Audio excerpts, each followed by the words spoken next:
জুবিন গার্গের জন্মদিনে তাকে শ্রদ্ধা জানাতে শ্রীভূমি জেলা বিজেপি কমিটি গতকাল এক রক্তদান শিবিরের আয়োজন করে। মন্ত্রী কৃষ্ণেন্দু পাল প্রথমে জুবিনের প্রতি শ্রদ্ধা জানান এবং পরে স্বেচ্ছায় রক্তদান করেন।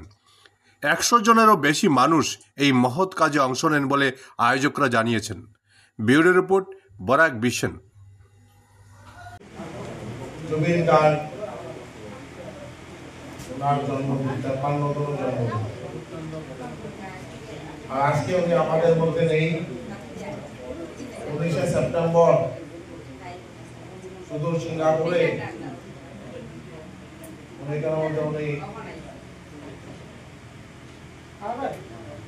ওনার মৃত্যু হয়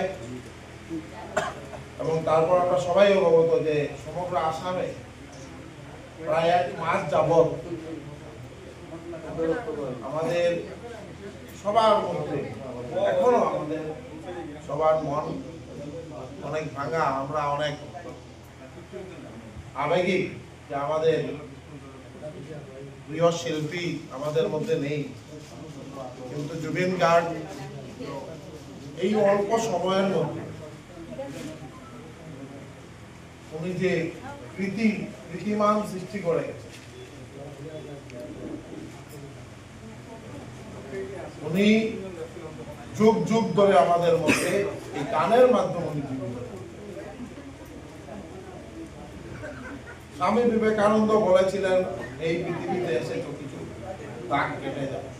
জুবিন গার্গ যে দাগ কেটে গেছে, এটা যুগ যুগ ধরে 100 বছর ধরে জুবিন গার্গ আমাদের মধ্যে গানের মাধ্যমে আমরা ওনাকে পাবো। আর এখনো মনে করি জুবিন গার্গ আমাদের মধ্যেই আছে।